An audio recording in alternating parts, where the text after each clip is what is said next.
First of all, I would like to express my gratitude to the organizers of this conference and to greet my colleagues and all those who are present here today. The topic of my today's presentation is part of my greater research on the Jewish artists in Lviv during the second part of the 19th and throughout the 20th century. Today I would like to discuss three artists of Jewish descent who survived the Holocaust in Lviv.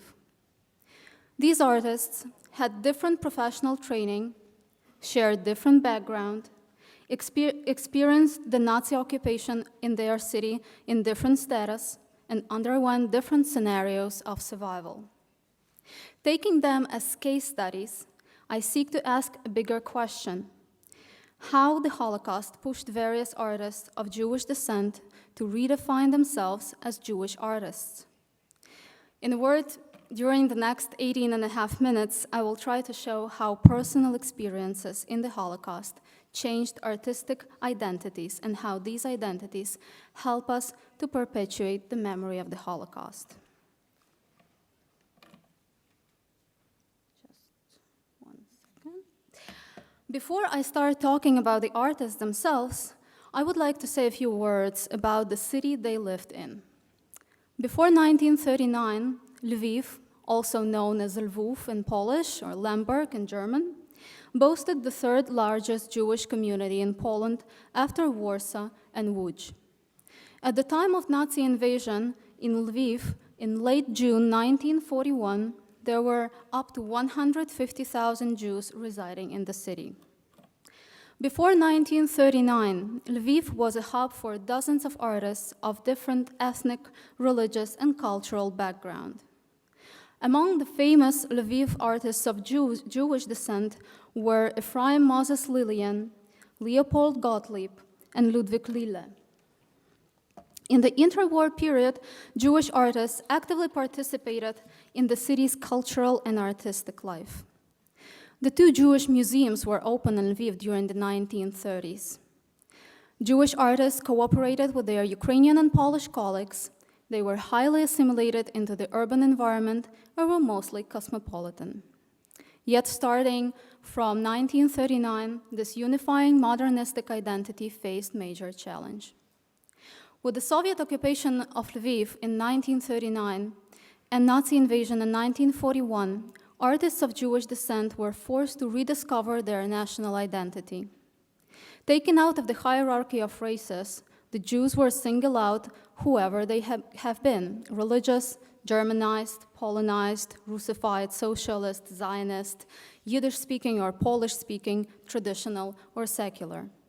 Given that most European Jewish artists, those from Eastern Galicia included, worked in modernistic techniques and belonged to modernistic schools and artistic groupings, Jewish art was now guilty on two paragraphs. It was Jewish and it was modernist. Individual artists, acculturated into the Polish society who had little, if anything, in common with their traditional brethren and communal lifestyle, now became racially labeled, marginalized, and segregated as the Jews. Jonas Stern, the first of the three artists I will talk about, was among those who perfectly fitted into the Nazi concept of Judeo-Bolshevism. Stern was Jewish by birth and a communist by his political convictions. Born in a provincial Galician town, Stern developed his artistic career in Lviv and Kraków.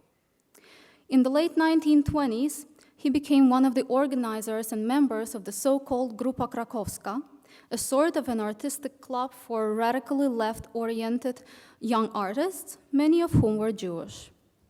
The Grupa Krakowska artists were fascinated by the art of Marc Chagall, Fernand Léger, Pablo Picasso, and George Grosz, those modernist artists whose art was the first to be labeled by the Nazi propaganda as degenerate. As one can see from the pictures on the screen, in his pre-war art, Stern positioned himself as a modernist, and there was very little Jewish about his art, if anything at all. We know next to nothing about Stern's whereabouts in 1941-1944. Stern stayed in the Lviv ghetto until its last days in the beginning of June 1943, and miraculously survived during its liquidation. Upon his return to Poland in 1945, Stern exhibited his series of etchings, z Lwowskiego getta, from the Lviv ghetto, one of the immediate artistic reflections on the Holocaust. His profoundly expressionistic Akcja na dzieci, the children's auction, is an example of Stern's artistic exploration of the Holocaust in the period from 1945-1950, thus right after Stern's survival. The skull-like faces of women are distorted by fear and despair. Stern shows that agony erases ethnicity. There is nothing on the female faces resembling the stereotypically Jewish features. Stern uses the image of the fence to circumscribe his composition, thus sharpening the feeling of hopelessness and despair. Also along the lines of expressionistic technique, Stern made the figures of women disproportionately big in comparison to the figure of the Nazi officer. The immense human suffering transcends the political. It wipes away the racial features from a human face, which can be even hard to recognize as human. Stern's choice of artistic technique and the stylistic expression of his ghetto series is particularly significant. He recreates the Jewish catastrophe in the Nazi-occupied Lviv, somewhat resorting to the technique and style of German expressionists, how the German expressionists used to depict the German failure in the humanistic catastrophe of World War I. In order to depict the annihilation of Jews in Lviv, Stern borrowed the technique of artists whose art, according to the Nazi propaganda, was claimed degenerate, and whom he, Stern, cherished so much. In a way, Stern equated modern Jews and modernistic art. Both fell victims of the racial theory and the Nazi implementation of this theory. In his later artistic reflections on the Holocaust, Stern radically changed his style. Stern developed his own technique of collage, creating abstract compositions of fish bones and remnants of clothes and fabric, including shreds of Jewish prayer shawls. Starting from the early 1960s, he sought to replace the reinterpretation of the Holocaust through painting or etching with a physical artifact from the Holocaust era. Now he appealed to historical memory. His work, The Pit, symbolizes bodies piled up in a mass grave. Stern reduced live images to dead physical forms, like the fish bones or shreds of clothes. He consistently avoided narrative-style imagery, which would resemble his Lviv ghetto series. In his later works, Stern came up with his own unique concept of Jewish art as a material relict, which has to be perceived as a symbol in and of itself. Jonas Stern's Holocaust experience had a significant impact on his artistic identity, and his post-Holocaust reflections occupied the main part of his artistic output. My second case study represents an artist with a somewhat similar fate, yet his role as an artist during and after the Holocaust was absolutely different. The birth name of this artist was William Ochs, who after the Holocaust, and most likely due to the Holocaust, became Zeev Barat. Ochs came to Lviv in the 1920s to study architecture. As the Soviets occupied Lviv in September 1939, Ochs worked at the City Planning Bureau as an architect, remaining in his position until the Nazi invasion. Unlike in the case of the modernist Jonas Stern, Ochs's profession of an architect was politically neutral and provided him with the possibility to remain employed. In July 1942, the Nazis selected qualified engineers and specialists in design and construction and dispatched them to build a forced labor camp, Lemberg-Janowska Strasse. As a talented professional in his field, Ochs was among those who were selected for this job. In the camp, Ochs joined the engineering brigade as an architect and thus remained alive. The Janowska Camp Technical Bureau was located on the second floor of the camp highest building, providing the members of the bureau with a broad panorama of the camp. Although in some cases, Ochs deliberately distorted the outlook of the camp plans, as if he was trying an expressionistic approach to architectural design, most of his drawings meticulously map the camp and serve a valuable source for visual reconstruction.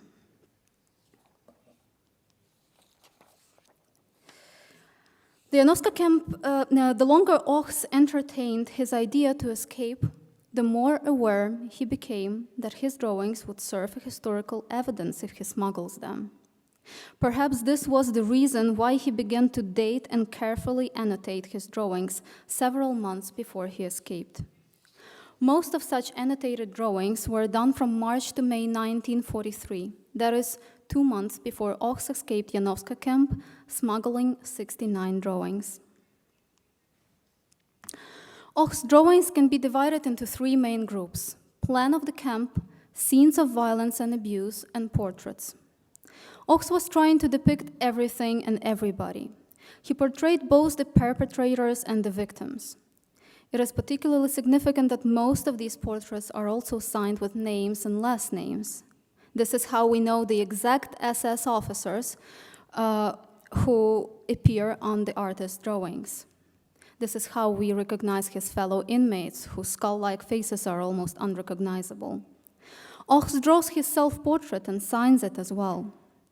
These signatures show that the artist's attitude to his role in the Holocaust. Everything is important and nothing can be forgotten. Only the portraits of women, which he created a few, remained not signed. Why so? I would leave this question open.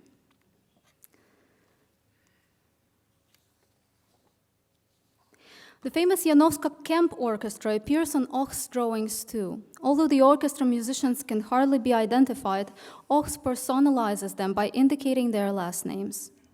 The orchestra engaged Lviv's most distinguished Jewish musicians who were ordered to perform various musical pieces during beatings, humiliations, and executions of the inmates. A famous photo of this orchestra was presented as evidence during the Nuremberg trials, where Ochs' drawings also served as documentary proof of Nazi atrocities.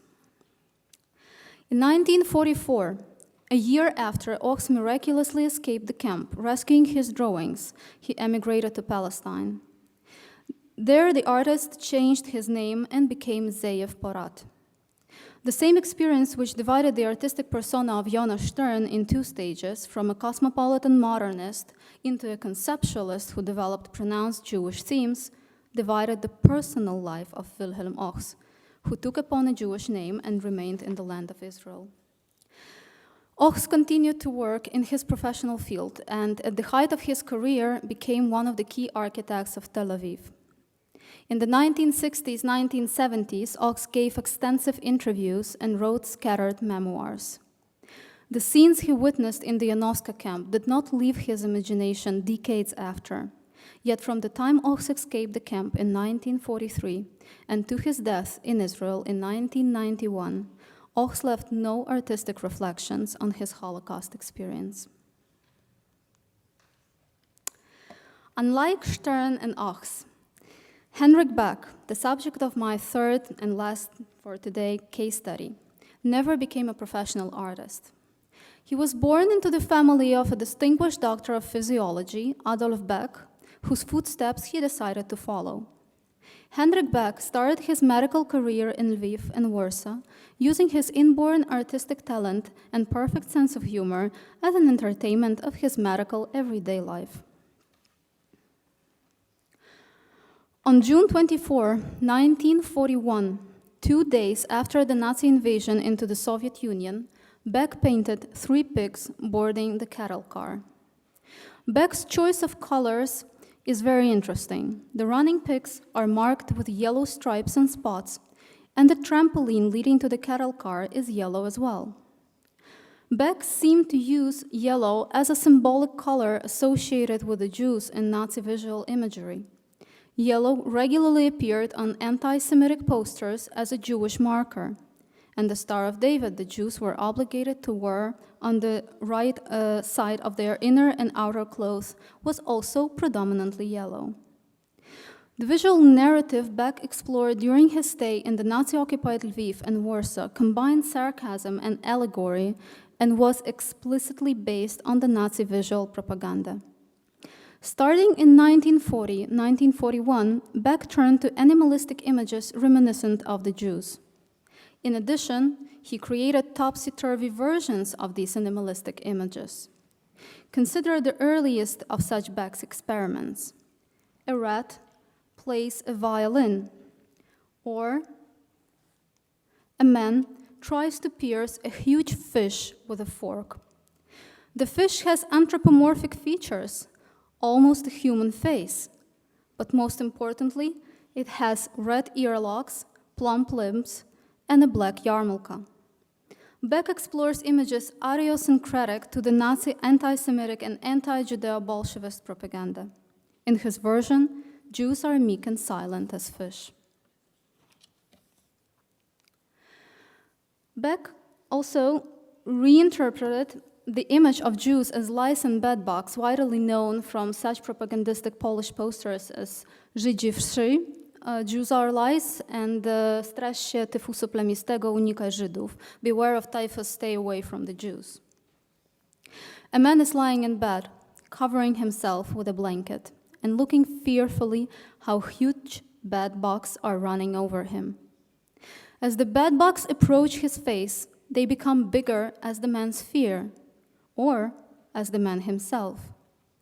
Thus, Beck's image interestingly brings together the Nazi imagery and the Kafkaesque metamorphosis of Gregor Samsa.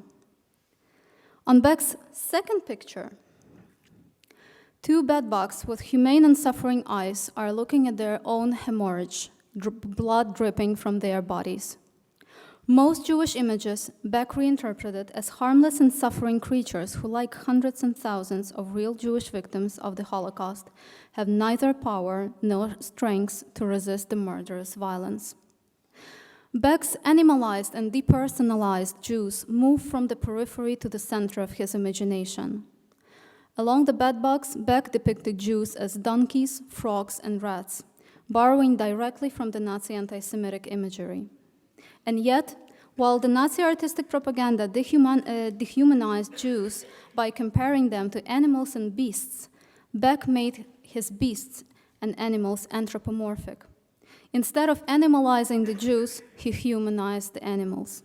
By doing so, Beck made a purely modernistic step, thus placing thousands of his sketches within both contexts, Jewish and modernist. Hendrik Beck explored Nazi propaganda art more than any other Jewish Galician or Lviv artist. Beck reinterpreted the stylized Gothic script, which was widely used on Nazi posters.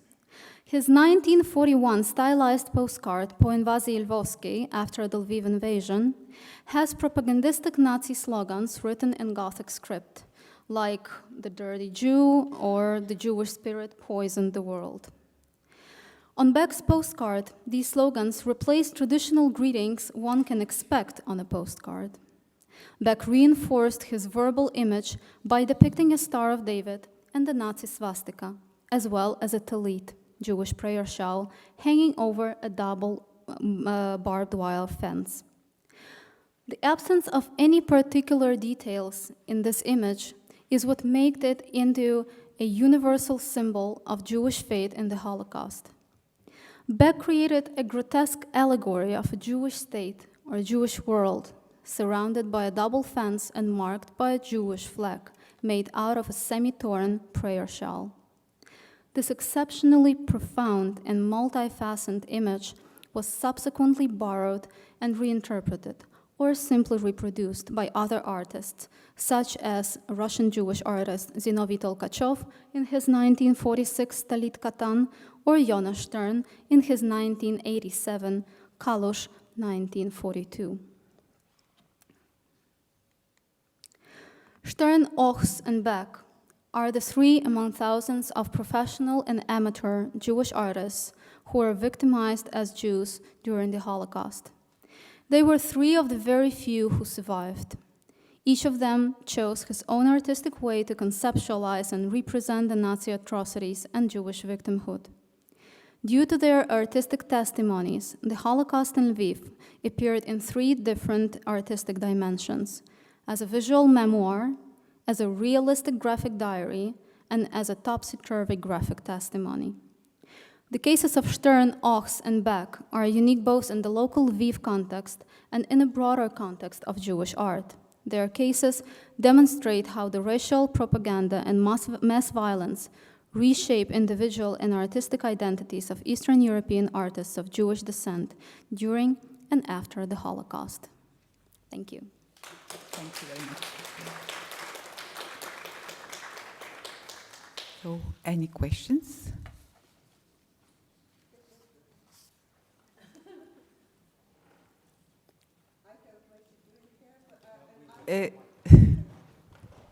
And this is really professional presentation, if you have any questions. So, Nastya, do you have any answer of your own of Parad's absence of signature on the children's images? Women portraits, women.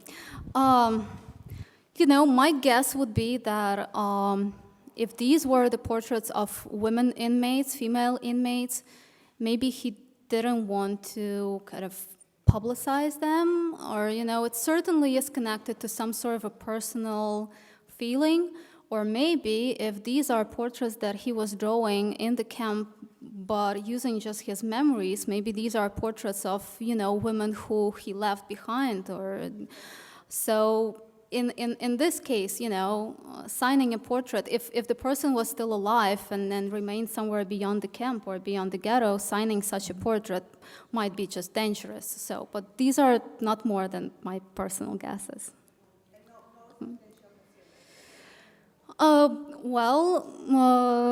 Ochs still needs, a very strong research. As an artist, he was represented by historians who study the Holocaust, because his camp drawings are a very valuable document of how the camp functioned and how it was built. But from the artistic point of view, he's still lacking research. Yeah. And about Henry Beck? Well, Hendrik Beck as well. We were just talking with Teresa Simferovska about Hendrik Beck and the need of a further exploration of his artwork, because his artistic heritage is just enormous. It is like thousands of drawings and watercolors. But there is really no research done on the subject of his artwork in the context of Holocaust studies. And where is it conserved? His heritage, where is it? In which museum? Most of his artwork is in the collection of the Medical Library of Warsaw.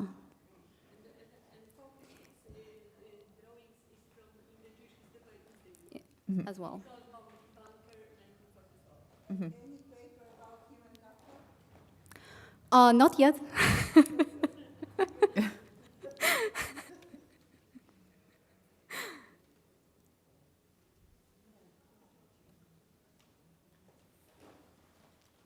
Thanks.